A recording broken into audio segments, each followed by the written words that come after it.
سڵاوام کاتتان باش وەک هەمیشە هەموو ساڵێک لە شاری هەبێت لە ڕۆژی لەدایکبوونی پێغەمبەر محەممەد دوروودی خوای لەسەر بێت مەراسیمێک ڕێک دەخرێت بەو شێوەیە خەڵک لە بەیانیەوە دێنە بەردەم قەڵای هەولێر و مەراسیمی زۆرا و زۆر لێرە ئەنجام دێت. هەموو زۆرێک لە هاوڵاتیان شین و توێژەکان دێنە بەردەم قەڵاو چەند با بڵێن سالێکیشی زۆرا و زۆر ئەنجام دەدرێت و خەڵک بۆ خۆشی دەربڕین بۆ ئەم یادا بۆ یادکردنەوە دێنە بەردەم قەڵا.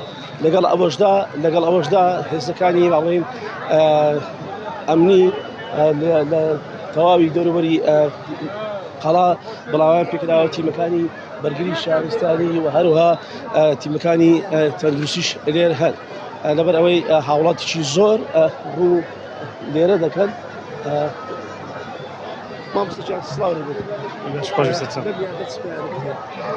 لە پەیامێکی خۆشی و بەختەوەریمان هەیە لەو ڕۆژە پێغەمبەرمانە دایک بەسەر وسەلام. ئەگەر تێبینی بکەی چەند ساڵێکە هەرێمی کوردستان ڕوبەڕووی چەندین قێرانی زۆرا زۆر بیتەوە هەر لە ڕووی سیاسی و ئابریوە دەتوێت لەم ڕۆژە چ پەیامێک بە هەموو لایەنە سیاسیەکان دێ بۆی ئەم قێرانان تێپەڕێنەوە. وەڵای ئینشاڵڵا هەمیان ڕێک دەکەون و هەمیان لەسەر پێکەوە باشتی خۆشی بەڕێ دەکەنەوە ڕۆژ.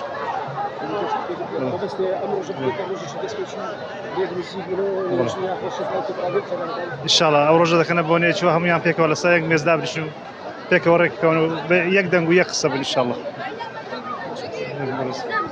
ئەوەی گوێتان لێ بوو ئەو کەوەی هاوڵاتیان باسی لێوە دەکەن دەیانێت لەم ڕۆژەدا پەیامی ئاڕاستەی لایەنە سیاسیەکان دەکەن بیانێ تەبایی و یەکدرسی لەنێو کوردستان هەبێتەوە. ئەو قەیرانانەی کە ڕوبەڕووی هەرێمی کوردستان بۆتەوە ئەو قەیرانانەش نەمینن هێزە سیاسیەکان لێک نزیکی ببنەوە ئەو چێشە گرفتاری هەیە تێپەڕێن.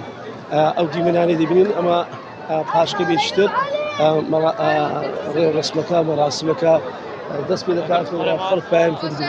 مامەجان سڵاو لێبێت دەتەوێت لە ڕۆژی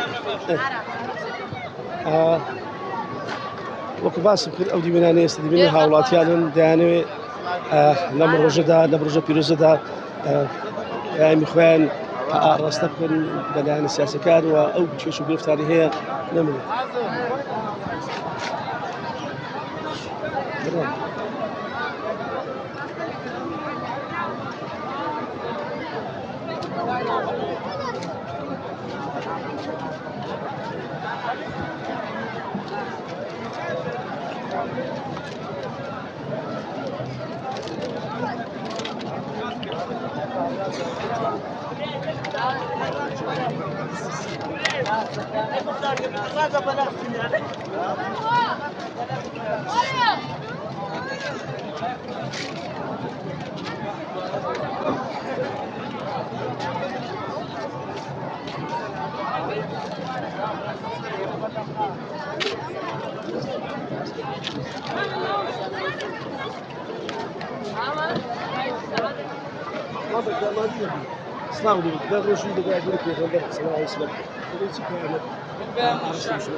والله پەیامێکی پەیام بە ئاڕاستەی موسڵمانان دەکەم. ڕۆژێکی خۆشە، ڕۆژێکی موبارکە. ئینشاڵڵا کوردیش بەرەو باشی دەڕوا بەرەو خۆشی دەچی ئینشاڵڵا.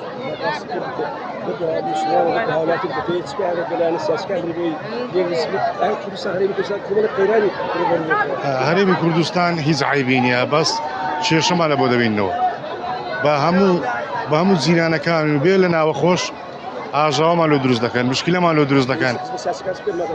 باش دەبی ئینشاڵڵا زۆر باش دەبی ئینشاڵڵا ئینشاڵڵا باش دەبی. ئەوەی گوێتان لێ بۆ ئەمە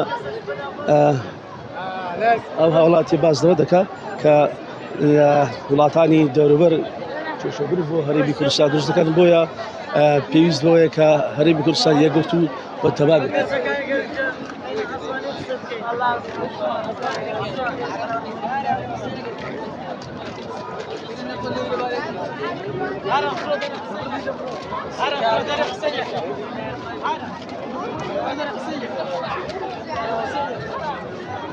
Yardım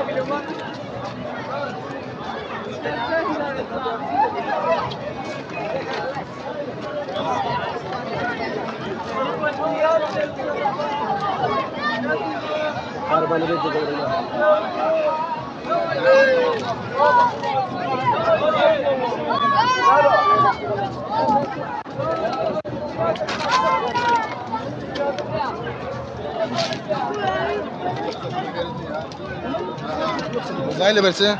Ridwan vardagini.